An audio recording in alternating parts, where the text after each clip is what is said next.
भारत के वीर सपूतों में से एक श्रीमंत छत्रपति शिवाजी महाराज के बारे में सभी लोग जानते हैं। बहुत से लोग इन्हें हिंदू हृदय सम्राट कहते हैं तो कुछ लोग इन्हें मराठा गौरव कहते हैं, जबकि वे भारतीय गणराज्य के महानायक छत्रपति शिवाजी आज जानते हैं इनका रहस्य। शिवाजी विदेशी हमलावरों के आक्रमणों को रोककर और मुगल सल्तनत की दीवारों को तोड़कर छत्रपति संभाजी महाराज के 20,000 सेना को किस तरह औरंगजेब की 8 लाख सेना को दौड़ा दौड़ा के मारा, जहां पर मुगल मिलते हैं उन्हें चीर फाड़ कर रख देते। आखिर में मोहन भी सोचने पर मजबूर हो जाता है कि काश हम भी मराठा होते। 17वीं सदी में मुगल सल्तनत को सिर्फ दो ही चीजों से डर लगता था, पहला जंगल में शेरों से और दूसरा दमन के मैराथन से। तो दूसरी तरफ पूरे हिंदुस्तान पर मुगल सल्तनत का परचम लहराने का सपना देखने वाला औरंगजेब। लाखों की तादाद में मुगल सैनिकों को घोड़े सैनिक आते तो घोड़े हाथी पर लेकिन जाते 4 लोगों के कंधों पर। मैराथन ने किसी को भी नहीं छोड़ा, सबको घसीटा। इस तरह मैराथन के हाथों बार बार पीटने के कारण औरंगजेब पूरी तरह से बर्बाद हो चुका था। इसलिए गुस्से में आकर उसने मुगल सल्तनत का ताज उतार के फेंक दिया और कसम खा ली कि जब तक वो संभाजी महाराज को पकड़ नहीं लेता तब तक मुगल सल्तनत का ताज वो अपने सर पर नहीं पहनेगा। और अपनी लाखों की फौज लेकर वो दफन में चौतरा। लेकिन महाराष्ट्र के सह्याद्री पर्वतों की सैर करना मुगलों की औकात से बाहर था, क्योंकि सह्याद्री पर्वतों के शहर सिर्फ 3 ही लोग कर सकते द पहला बाघ, दूसरा तूफान और तीसरा मैराथन। के अलावा सह्याद्री पर्वतों पर चढ़ना किसी के लिए भी संभव नहीं था। सह्याद्री पर्वतों की हर एक खुफिया जानकारी मैराथन को पता थी, इसलिए मराठा मुगलों को जंगलों के बीच में घेर कर मौत की नींद सुलाते थे। इस तरह मैराथन ने मुगलों को काट काट कर मौत का तांडव मचा दिया था। थके हरे औरंगजेब को समझ नहीं आ रहा था कि कैसे रोके मैराथन को, इसलिए वो गुस्से से गरज पड़ा, या अल्लाह क्या खिलाते हैं ये मराठे, अपने बच्चों को क्यों पैदा नहीं होते उनके जैसा एक भी शख्स हमारे सॉल्ट्रैट में। सह्याद्री की पर्वत ऊंचे ऊंचे और चारों तरफ से जंगलों से घिरे हुए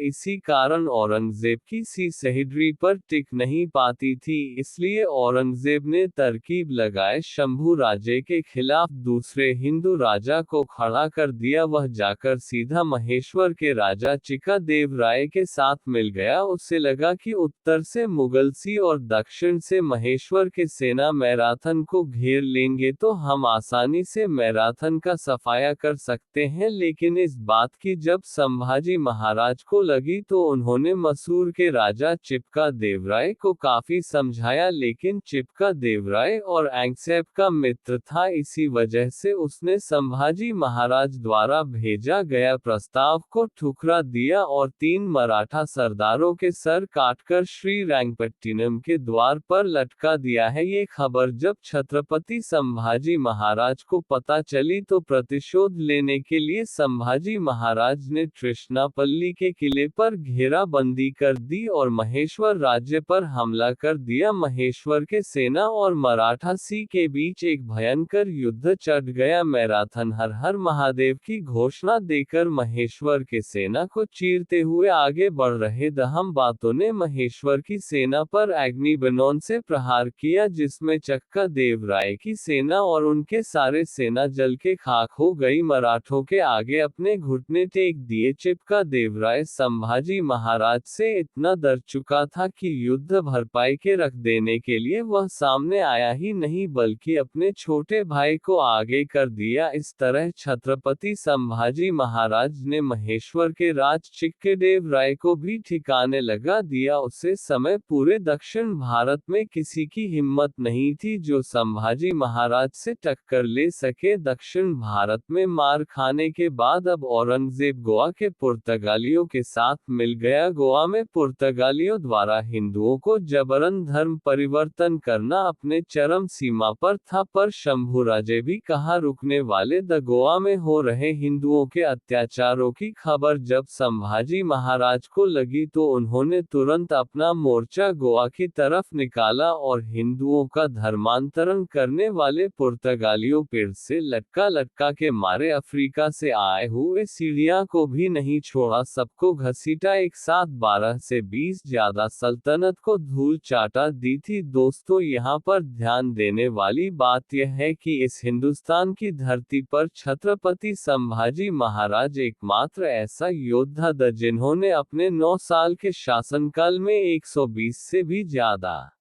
सल्तनत को धूल चाटा दी थी। दोस्तों, यहाँ पर ध्यान देने वाली बात यह है कि इस हिंदुस्तान की धरती पर छत्रपति संभाजी महाराज एकमात्र ऐसा योद्धा थे जिन्होंने अपने 9 साल के शासनकाल में 120 से भी ज्यादा युद्ध लड़े, और उसमें गजब की बात ये थी कि उसमें से वो एक भी युद्ध नहीं हारे। अजय के योद्धा जिसे कोई हरा नहीं सकता, जिन्होंने अपने पिता छत्रपति शिवाजी महाराज के हिंदवी स्वराज्य को एक नई बुलंदी पर पहुंचा दिया था। इस तरह छत्रपति शिवा संभाजी महाराज और औरंगजेब के लगातार युद्ध संघर्ष में दक्षिण भारत की आदिलशाही और कुतुबशाही, ये दोनों इस्लामी सल्तनतें हिंदुस्तान के नक्शे से गायब हो गई। अब औरंगजेब समझ चुका था कि इसको हम ऐसे खुले मैदान में नहीं हरा सकते, इसलिए उसने संभाजी महाराज के खिलाफ षड्यंत्र रचना शुरू कर दिया, और एक दिन संभाजी महाराज अपनी सी को दूसरी तरफ भेजकर राजनीतिक कम के चलते सभी कुछ अपने ही गद्दारों ने धन की लालसा में इस गुप्त रास्ते की जानकारी मुगल सरदार मुकाफ खान को दे दी। इसलिए बिना देर गवाए मुकराफ खान की 12,000 की सेना ने संभाजी महाराज को चारों ओर से घेर लिया। 8 लाख की सी संभाजी महाराज का कुछ उखाड़ नहीं पाए, लेकिन अपना ही लोगों द्वारा की गई विश्वासघाती के कारण 12,000 से कैद होना पड़ा। संभाजी महाराज और उनके मित्र कभी कलश को कैद कर लिया गया। ये खबर जब औरंगजेब को पता चली तो उसने आदेश दिया कि इन दोनों काफिरों को विदूषक के कपड़े पहनाए, दर्दनाक यातनाएं देकर, ढोल नगाड़े बजाकर पूरे शहर में घुमाओ। कोई उन पर पत्थर फेंकता तो कोई तलवार से उनके शरीर पर घाव करता, तो कोई नाखून से उनके शरीर को नोचता, तो कोई ऊंट की पूंछ को मरोड़ देता। शरीर का ऐसा कोई अंग नहीं बचा था जिससे खून ना निकलता। जिस किसी भी हिंदू ने इस भयानक मंजर को देखा उसका दिल ढाल गया। अगले दिन संभाजी महाराज को औरंगजेब के सामने लाया गया, लेकिन संभाजी महाराज बिना डगमगा सीना तन के रंगजेब के सामने खड़े थे। तभी मुगल सरदार बोला, झुक जाओ आलम पर हक सामने। इस बार संभाजी महाराज के मित्र कवि कलश बोले, राजा है वो झुकेंगे नहीं झुकाएंगे। औरंगजेब बोला, खामोश, और तख्त से नीचे उतरकर उसने अपने अल्लाह का शुक्र गुजर किया। उसकी आंखों से मानो खुशी के आंसू टपक रहे थे। ये सारा नजारा देखकर छत्रपति संभाजी महाराज अपने मित्र कवि कलश से बोले, कवि जी, इस प्रसंग पर तुम्हें कोई कविता सोचती है? कवि कलश बोले, हां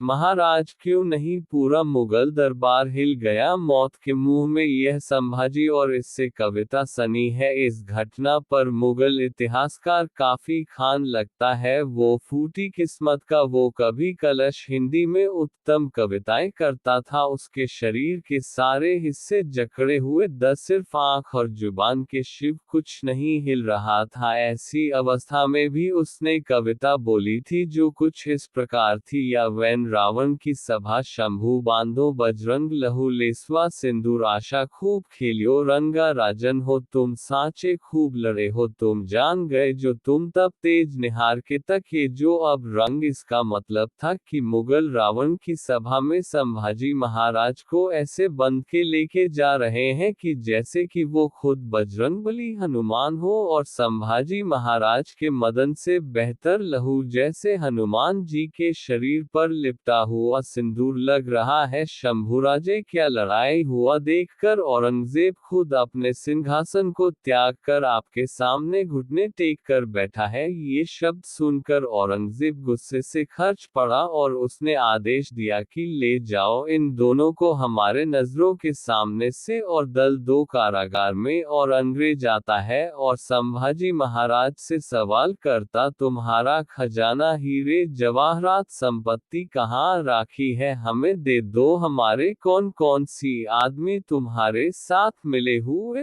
उनका नाम बता दो। मराठा साम्राज्य को हमारे हवाले करके हमारे गुलाम बन जाओ और खान इस्लाम काबूल करोगे तो आज ही जीवित बचोगे। लेकिन इस पर छत्रपति संभाजी महाराज का जवाब कुछ इस तरह था, मगर हिंदू धर्म नहीं छोड़ेगा। से बोला, अरे खेत में तू है या मैं, तुझे हमसे डर नहीं लगता। संभाजी महाराज बोले, नहीं, और रंग से हमें किसी से डर नहीं लगता, लेकिन हमारी वजह से सबको डर लगता है। औरंगजेब गुस्से से आग बबूला हो गया और उसने आदेश दिया कि इन दोनों को कड़ी से कड़ी सजा दो। इसलिए अब धीरे धीरे संभाजी महाराज की खाल को खींचा गया, दर्द ज्यादा हो इसलिए जख्मों पर नमक डाला गया, मिर्च को आंखों में डाला गया, बालों को खींचा गया, शरीर से मांस के टुकड़े निकलकर कुत्तों को खिलाया गया, उंगलियों कटी गई, हाथ कटे गए, जलती हुई गर्म लोहे की सालिया को आंखों में घुसाया गया। संगीत सिलसिला चलता रहा। अब संभाजी महाराज ने अन्याचल हत्या कर दिया। पाडारन के समझने पर भी संभाजी महाराज ने उनकी एक नहीं सुनी। संभाजी महाराज का समय अब निकट आ चुका था, इसलिए फौरन जाकर यह बात जाकर औरंगजेब को बता दी और 11 मार्च 1689 को फाल्गुन अमावस्या के दिन संभाजी महाराज को फिर से औरंगजेब के सामने ले गया। दरबार में उपस्थित मुल्ला मौलवी काजी कहने लगे कि संभाजी महाराज को जीवित रखना मतलब खतरे से खाली नहीं है, इसलिए इसे जल्द से जल्द खत्म कर दो। और आखिरी बार औरंगजेब कहने लगा, संभाजी मान लो हमारे शर्तों को, इस्लाम काबूल कर लो, जीवित छोड़ दूंगा। लेकिन संभाजी महाराज अपने धर्म और स्वाभिमान की मांग से थोड़े से भी पीछे नहीं हटे और अंत में औरंगजेब कहने लगा, संभाजी महाराज हार गया, मैं तेरे सामने अगर मेरा एक भी बेटा तेरे जैसा होता ना संभाजी, तो हिंदुस्तान क्या मैं पूरी दुनिया पर अपने जीत का परचम लहराता। और औरंग के आदेश पर अब संभाजी महाराज को हाथी के पास लाया गया। वहां पर उनके शरीर के टुकड़े टुकड़े करके उनके सर को औरंगाबाद यानी आज के छत्रपति संभाजी नगर और वहां से गुहानपुर और बाद में दिल्ली के दरवाजे पर लटका दिया गया। मौत अगर सर पर हो तो इंसान ना जाने कुछ भी बड़बड़ आने लगता है, लेकिन संभाजी महाराज स्वाभिमानी उन्होंने नहीं कहा मुझे छोड़ दो, माफ कर दो, शरण दे दो। वो चाहते तो बाकी राजाओं की तरह औरंगजेब के सामने झुककर अपने लिए बड़े बड़े महल बनवाकर आराम से जिंदगी जीते, लेकिन धर्म और स्वाभिमान का सौदा उन्होंने कभी नहीं किया। अगर हमारे पैर में खाता भी चुभ जाता है तो हम 8 दिन मेहर को लेकर बैठ जाते, तो सोचो उसे समय संभाजी महाराज ने कैसे सही होगी, या दर्दनाक पीड़ा किसके लिए, क्यों अपने पिता छत्रपति शिवाजी महाराज के हिंदवी स्वराज्य। औरंगजेब कहता रहा, सचमुच छाया था, अच्छा आवाज शेर के जैसा था, हमने आंखें निकल दी लेकिन उसकी आंखें हमारे सामने नहीं झुकी, हमने जबान काट दी उसकी लेकिन उसकी जुबान से नहीं मांगे उसने रहम के 2 लफ्ज, हमने हाथ कटवा दिया उसके लेकिन नहीं फैलाए उसने हाथ हमारे सामने, हमने पांव कटवा दिया उसके लेकिन घुटने नहीं टेके, हमने उसकी गर्दन कटा दी लेकिन नहीं झुकी उसकी गर्दन हमारे सामने। सचमुच शेर था, या अल्लाह होंगे कामयाब, कभी ऐसे ही लौटना पड़ेगा खाली हाथ। देश धर्म पर बैठने वाला शेर शिवा कमी परम प्रतापी एक ही शंभू राजा था। बाद में मैराथन ने छत्रपति संभाजी महाराज के शरीर टुकड़ों को जमा करके उन पर अग्नि संस्कार किया। छत्रपति संभाजी महाराज की चिता की जलती हुई आग की लपटें हर मराठा के शरीर पर लग चुकी थी। अब हर मराठा हिंदवी स्वराज्य के चिंगारी को अपने अंदर तेजी से भड़का रहा था, और एक दिन इस चिंगारी ने और अंग्रेजों को इसी महाराष्ट्र के मिट्टी में दफन कर दिया, और उनसे वापस कभी दिल्ली लौट ना सका। मराठा यही नहीं रुके, उन्होंने पूरे मुगल सल्तनत को हिंदुस्तान के नक्शे से गायब कर दिया, और अंग्रेजों के क्रूर मुगल साम्राज्य का अंत मैराथन ने कर दिया था। पुणे से शुरू किया गया मराठा साम्राज्य का तूफान आगे चलकर अफगानिस्तान की सीमा तक जाकर भिड़ गया। इतने बड़े हिंदू साम्राज्य का निर्माण करने का कारनामा इतिहास में मौर्य और गुप्त साम्राज्य के 1000 साल बाद सिर्फ मैराथन ने ही कर। दोस्तों, आज के लिए इतना ही। मिलते हैं अगली वीडियो में नई जानकारी के साथ। अगर वीडियो पसंद आई हो तो लाइक करें, कमेंट करें, और हाँ, चैनल पर नए हैं तो सब्सक्राइब करना मत भूलिएगा।